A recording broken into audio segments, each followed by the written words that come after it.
All right. Welcome to Cheesehead Chatter, a brand new podcast about Wisconsin sports and beyond. The four hosts are AJ, Gabe, Cal, and Jacob. In this episode, we'll be talking Corbin Burnes. Will he be traded? And potential destinations. Wade Miley and Joe Ross's contracts, as well as Jackson Churrio's extension. Free agency predictions for the biggest names in baseball. And guys, the Brewers should be targeting. We'll also touch on the Green Bay Packers and their Week 13 win over Kansas City, our predictions for Week 14. Finally, we'll touch on the state of the Milwaukee Bucks. We're excited to have you with us. So let's get started with the Brewers. Gabe, what are the Brewers going to do with Corbin? They're trading him. There's too much value with him being left on the team. So I got three potential destinations for him, all on the West Coast. Dodgers, Giants, and Mariners. Three teams that need pitching and need a big guy in the rotation. So first off, Dodgers. I got Corbin Burnes and Joey Weimer going over to LA for Michael Busch, Gavin Stone, Gavin Lux, and Emmett Sheehan. Then for the Giants, I got Corbin Burnes going to the Giants for Kyle Harrison, Tyro Estrada, and Hayden Birdsong. Giants need to make a big splash this offseason as they whiffed last year. Corbin is that guy that they need. And then last, I got the Mariners. Mariners getting Burnes and Miller for Cole Young, Emerson Hancock, and Bryce Miller because the Mariners want to stay competitive in that AL West. And with the Rangers surging and the Astros staying afloat, they need to make sure that they stay on par with those teams. Yeah, I think I'd love for it to be the Dodgers. I really would. I do have a hard time seeing it right now after them coming on saying Mookie's playing second and Dave Roberts talking about how Gavin's going to play short. Um, but I think the other obvious one, I think the Mariners would be a really nice landing, especially if they don't land someone like Blake Snell. Good spot for him. Absolutely. I am really looking at the Giants because I have almost penciled in the Dodgers to go after Shohei Ohtani. So I think the Giants are really going to want to be able to jump into that market and really get a guy that's going to be able to impact their club. And I feel like this package that Gabe's put together is really, really strong for the Brewers to receive. And also the Giants are getting a lot of value in return for Corbin Burnes. Mm-hmm. So Brewer signed Wade, big Wade coming back. What are we thinking? Absolutely. I am over the moon personally. I feel like I personally would have accepted his mutual option after the season. I'm pretty sure the Brewers accepted it, but Wade declined as it was a mutual one. It was a $10 million mutual option, which he declined, which I was surprised about.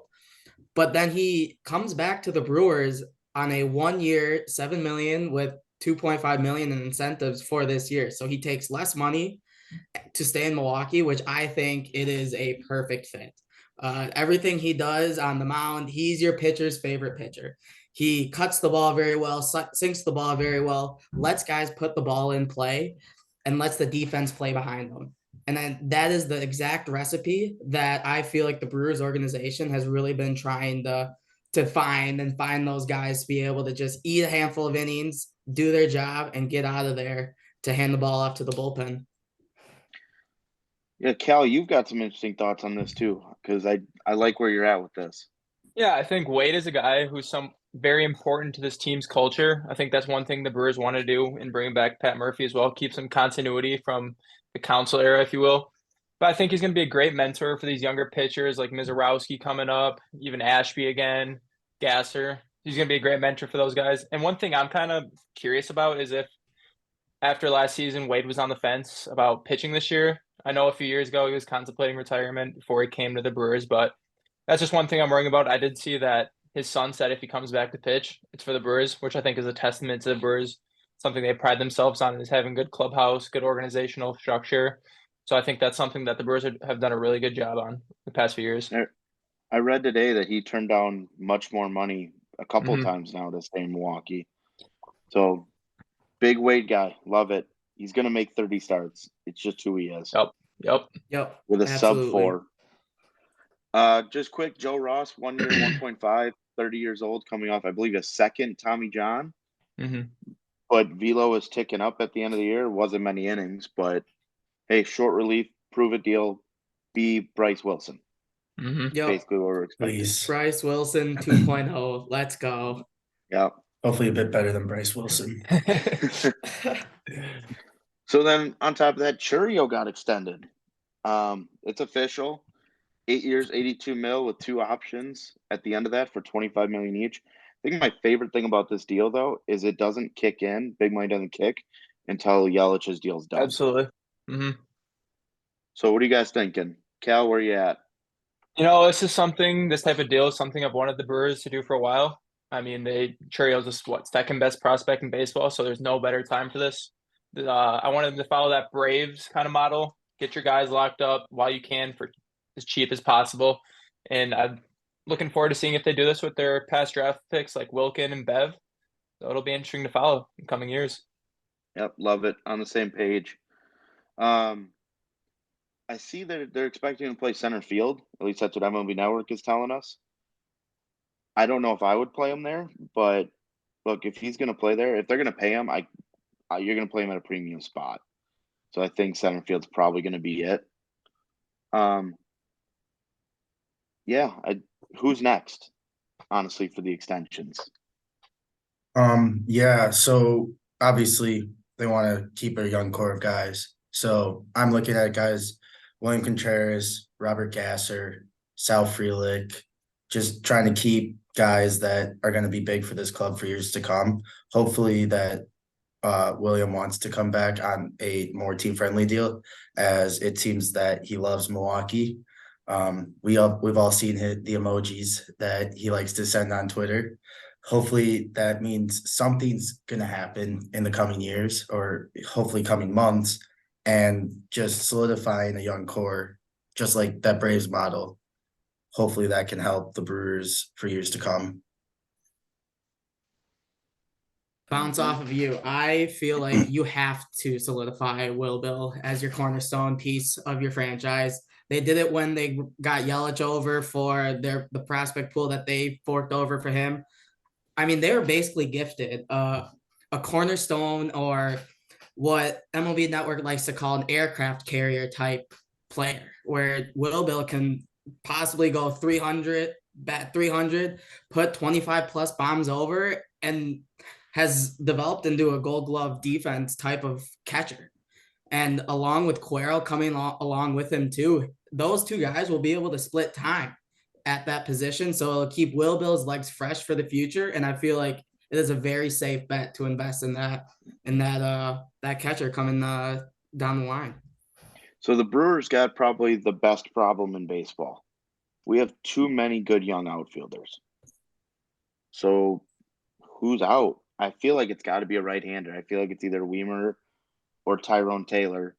And to me, the only reason Tyrone's out, and I give Tyrone a hard time, but the dude swings it when it matters. But he's coming up on arbitration, and we got guys that are still 4 or 5 years out from arbitration. I feel like he's the guy that gets moved, but I would not be surprised if it's Weimer. Yeah, as I stated earlier, I have been part of that Burnes deal to LA. Young Gold Glove outfielder, has some juice in his bat. There's some value there in teams that think that they can take what he's already shown and develop him into even what he wants to be at his best.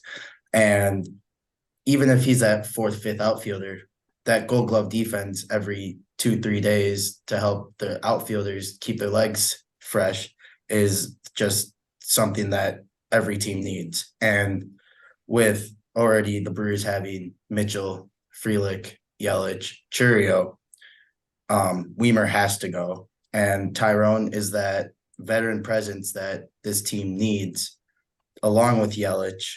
So I see Weimer, high value, very good, very easily valued player to get moved. Personally, I feel like Tyrone's going to get moved. The Brewers are going on the youth movement, and I think Weimer is the next man in line to possibly get moved if if it shakes out that way based on the opening day roster. But I just don't see Tyrone fitting in with this roster and what the Brewers front office is looking to do in the future. He's coming up on those ARB years, and I think he regained some of his value that he really lost at the start of early coming back from last year, and down the line and throughout the season, he really regained a lot of his value, being able to finish strong and almost propel the Brewers into a semi-ish playoff run this past season. Yeah. I mean, we're looking at guys that all have high strikeout rates. It is what it is, right? That's the state of Major League Yep. Baseball. But it's unfortunate that one's going to most likely get moved. It's just a matter of who and what the package is going to be. Kind of moving on to some free agent targets that I think the Brewers should be going after. My dream targets would be like Rhys Hoskins, Whit Merrifield, Jorge Soler. But then I got 2 pitchers on my list that I think are intriguing. Eduardo Rodriguez, he's gonna get a bag from somebody though, I think. And Giolito, and apparently that market is also heating up in some bigger markets. So I don't think those guys are realistic. I love it, but realistically, I think we're looking at like a Tommy La Stella, bringing back Donaldson and Santana. Tim Anderson on a prove it, coming off a really poor year by his standards. Brandon Belt, veteran presence, play a little first base. Sean Manaea, why not? Matthew Boyd. I've wanted Matthew Boyd for a lot of years now. And then Frankie Montas, because why not? We need some dudes, especially if we trade Corbin. We're already lost. Woody's gone. I mean, Cal, what are you thinking? What do these guys stick out to you? Well, Hoskins, I'm in agreement with you. Dream target. I did see a few hours ago, I believe it was Heyman reported that the Cubs are in talks with them. I am preparing myself for that to happen. But I would agree we need some guys in the pen. I'm glad we brought back Colin Ray, believe it or not. I have harped on him throughout the last year, but I think starting pitching depth is really hard to come by. And if you can get a reliable 5th arm for that money, you got to do it.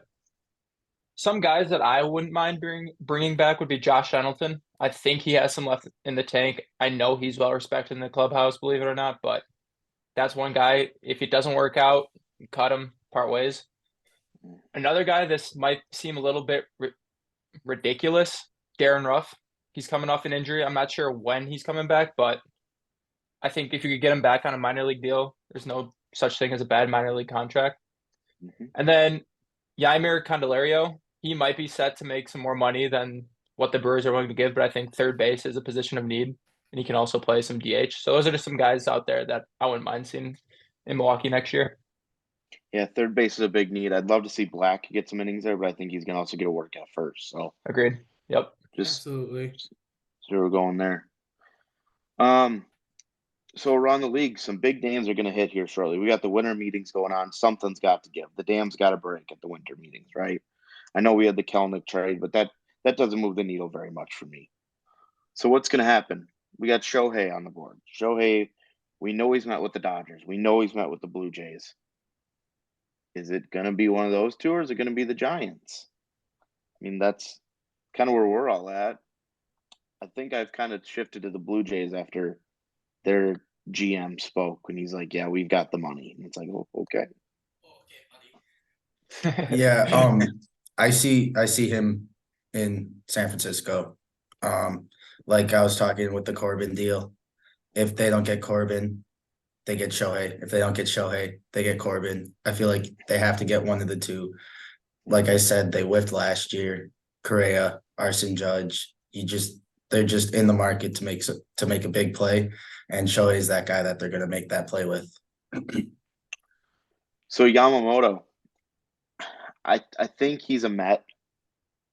I do. I'm with you This on feels that. right. Yeah, I'm with you on that as well. I still think the Red Sox are a team to look at as well. Red Sox need to make a big splash. They need starting pitching. What they have on their rotation right now isn't going to really compete in the AL East. So I feel like Yamamoto is a guy they might go after. And then transitioning into Blake Snell, I could see Blake Snell being in that Red Sox, having the socks on his forehead and in that red. I could see that, but I do think he ends up signing with the Mariners. Like I said, if the Mariners don't get Snell, I think they go really hard after Corbin Burnes. So kind of where I'm at. Hmm. Yeah, I got the Dodgers. Same with Corbin. They're gonna get one of them. They need to make a splash for that rotation. We saw that projected rotation. It doesn't look good. They need a top arm. Sneller or Corbin is definitely up there for me. Cal, where's Belly going? I got Belly going to the north side of Chicago. I think the Cubs are going to spend some money this offseason. They got one of the best managers in baseball. Their owners are willing to spend. I think it makes too much sense for Belly to be staying in the north side of Chicago. Yeah, I think it's Cubs or Yankees. That's pretty much the list. Yeah. Yeah. Someone's gonna pay Um, for Bellinger. I Yep. sadly have to admit someone's gonna spend all that money on him for one half decent season, and I feel like he's gonna play very, very well, high level defense, but the money he's asking for, I don't think he's gonna be worth it down the line. yeah. Hater, to me it feels like we're pointing Rangers. That's just Yeah. kind of where it's Yep. going. Yeah, Yeah. they need that lefty. Yeah, they do. Yankees and O's also make sense. He is from the East Coast, so we He was see. originally drafted by the Orioles too, or no, Astros, right? Yeah. I thought it was No, the one of the Orioles, two. and Yeah, then it he is got the moved Orioles. to It is the Yeah, Orioles. yeah. Yeah. Yep. So we'll see. Matt Chapman, I think he's also asking for a ton of money. I think he goes to the Giants. Like Gabe said, they're looking to make a move. If the Cubs don't get Bellinger, I think Matt Chapman goes to the Cubs. They're gonna move money in some sort of way, and I feel like those are two guys that I could see in Cub pinstripes. Mhm. With you saying that the Giants, that really makes me think. In my deal, I have Tyro Strada getting moved. So if they end up getting Corbin for somewhat close to the deal I have, I could easily see Matt Chapman going to San Francisco. So they make two big splashes instead of one, even if Matt Chapman, I'd say, is a second tier superstar. And then let's just run through these last four just quickly. Soler, Young-Ho Lee, Lourdes, and Reese Hoskins. Jacob, where you got him going? Soler, possibly going to the Blue Jays, as the Blue Jays are looking to spend, and now with them being more in that Shohei conversation, now I think I might pull back a little bit on that. But if they whiff on them, I could 100% see Jorge Soler going to Toronto. Jung-Ho Lee, the Giants are looking to make a splash, and he seems like he won't be overly expensive, still relatively young, puts the ball in play. I think will play well out in San Fran. Gurriel, I had the Braves before the deal went down with the Mariners. I still could see him as a platoon option with Kelenic out and left with the Bravos, but I don't know if he'd be willing to sacrifice that playing time. And then Reese Hoskins, dream scenario with the Brewers, but who really knows where he's gonna land? Yeah, I'm thinking pretty much along the same lines. I think Soler, I love him with the Brewers, but I'm kind of feeling Diamondbacks. Young-Ho Lee, Padres, Lourdes. I saw Braves all the way, but now I'm kind of leaning Twins. And then Reese, I really want him to sign with the Brewers. Yeah, so I got Soler in Milwaukee. They need a DH. I mean, DHs you need to spend money on DHs, as we've seen. Young-Ho Lee, Yankees. It makes too much sense for the Yankees. Lourdes, I'm with you, Minnesota. I don't know why it makes sense. It just makes sense. And then Reese, I had Miami originally, but I'm gonna go with the Cubs now, just because of that report earlier that they're close to a deal.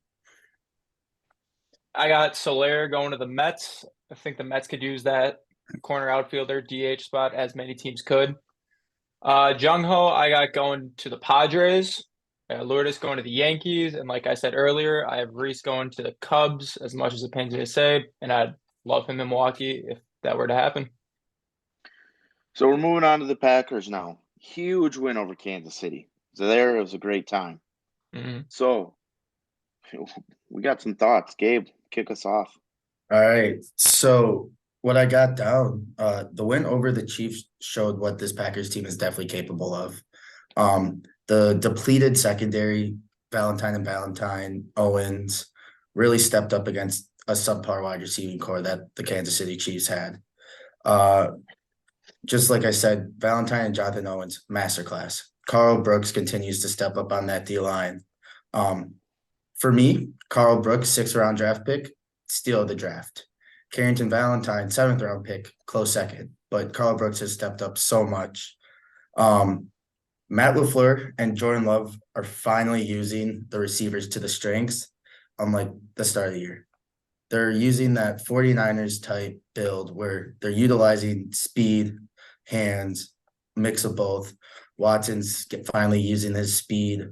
Dobbs using his hands. I mean, that one catch was just absurd. Mm-hmm. And then Jaden Reed, he's basically a mix of both. Also, with Dontavion Wicks, Millie Keith, great secondary options. You need your top guys to get a break. Doesn't miss a beat on offense with those two. Yeah, Cal, what were your thoughts on the game? Going bigger picture, I think we all know, are we all in agreement that Love is the guy? Yeah. Okay. Watching this young Packers team, more specifically the offense, gel every week, get more wins in the win column has been something that has been extremely fun to watch. Yeah, they're a young team. We've had those growing pains throughout the year, but watching them gel, make plays together, play for one another, it's been really fun to watch. I do want to give credit to the defense as much flack as Joe Barry gets. Defense played pretty well. Chiefs, they held the Chiefs to what? How many points? 19? Somewhere around there? 19. Yeah, 19. Holding the Chiefs to 19 points is pretty good. Can't really complain about that. And now, like Gabe said, Matt LaFleur was in his bag last Sunday night. So, that's all I got for it.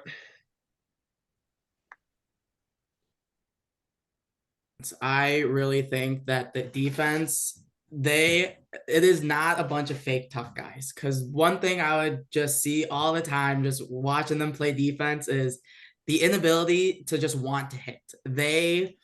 Every time they'd go out there, it was lots of soft and then just let the game come to them. I am seeing everyone attacking, the entire secondary attacking. A perfect example of it is the flag that Jonathan Owens got at the end of the game. I mean, he's attacking the game right at that point. Mahomes was still in bounds, and he was able to just attack and just show that they're willing to fly sideline to sideline and be able to contribute in every single facet of the defense. Yeah, I'm, like most people, not the biggest Joe Barry fan, but you can't argue that they've held everyone under 20 points, feels like 20 and under. Also, the Packers just scored the most points on the Chiefs defense this year. You wouldn't have told me that 2 months ago. But hey, is what it is. So we got Gabe's game of the week, Browns Jags coming up week 14. No Trevor Lawrence. No Trevor Lawrence. Joe Flacco led Browns. We got Joe Flacco, CJ Beathard. Yeah, I mean, two teams fighting for a playoff spot. I mean, the Jags need to stay afloat without Trevor Lawrence. And if the Browns need this win. Well, the AFC is getting closer and closer. You got the Texans, you got the Broncos, you even got the Bills in the hunt. Those are three teams that could easily take over the Jags and Browns playoff spots if they don't keep this up. So these are two teams, depleted rosters with, Christian Kirk out for the year now. It's just two depleted rosters fighting for a playoff spot at this point in the year. Love it. So now we're on to our week 14 game picks. Steelers, Patriots. Three of us got the Steelers, and Jacob's rooting for complete mediocrity of the rare 3-3 tie. I don't see how either team puts the ball in the end zone. I honestly don't. The Pats defense is actually really good, and the Steelers just can't move the ball. So I think that's a push on that side of the aspect of the game. And then also the Steelers defense is really, really good. And I hate to say it, the Patriots offense is also really, really, really, really bad. This is a So Big Ten West football game. Iowa you know what? Northwestern. Hope you like If you have any props out on punting, take whatever the over is. I can guarantee you it's gonna hit. Jets Texans. The Jets are a mess, so we're all Yeah. on the Texans. Yeah, Yep. they're not winning another game. I can't see it. R.I.P. Tim Boyle lays a show in the NFL. Okay, get us that Yeah, better Brett draft pick. Rippon. Brett Yeah. Rippon may be starting this week. Yo. Ravens, Rams. Gaber's got the Rams. The rest of us are on the Ravens. That Ravens defense they fly. Yeah, they do. And I don't think the Rams are going to stop that rushing attack. This was actually a close second for my game of the week. Rams are on a heater. Ravens are coming off a bye. Sometimes teams come flat out of a bye, especially when they face a team that, like the Rams, that are just soaring. So that's why I got the Rams this week. Battle for NFC South, Saints, Panthers. This is like watching the AL Central if you're a big baseball fan. Saints, most of us, and again, Jacob apparently likes chaos. Trying to get the Panthers out of the Bears out of the number one pick thanks to the Panthers.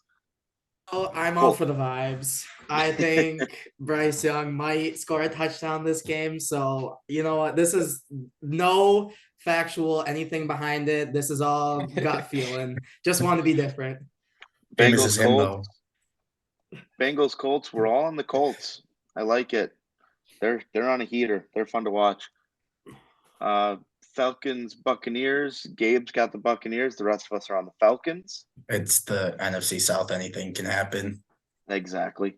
Browns, Jags. Again, Jake just like chaos. He's got the Jags. The That rest of us was got the pre Browns. Trevor Lawrence. I will say that was pre Trevor Lawrence injury last night. It's who knows? It's gonna be who punts the ball less. Bears, Lions. None of us can take the Bears there. I just don't see it happening. Terrible. 49ers, Seahawks. We are all on the 49ers, especially that beatdown they just put on the Eagles. That was impressive. Mm-hmm. They are a very complete football team. Raiders, Vikings. I'm the only one taking the Vikings. Apparently, I trust the pastor not this week for some odd reason. I can't trust him after that Monday night game That I was had to brutal. endure. I think we're choosing the lesser of two evils in that Raiders Vikings game because Aiden O'Connell isn't exactly lighting up the scoreboard. Nah. Half of these games we could honestly put tie or coin flip. Yeah. Yeah, it's gonna be who. It's not gonna be who wins the game. It's gonna be who loses the game. That's the theme of the NFL at this point in the season. So it's just frustrating as a fan watching it. Chargers, Broncos. We are all on the Broncos. At what point does Staley just get fired? Like, save us all the time. We know it's either going to be Harbaugh or somebody else that's an offensive guru going out there next year. Yeah. Just save us the time and fire Staley. Chargers fans want him gone.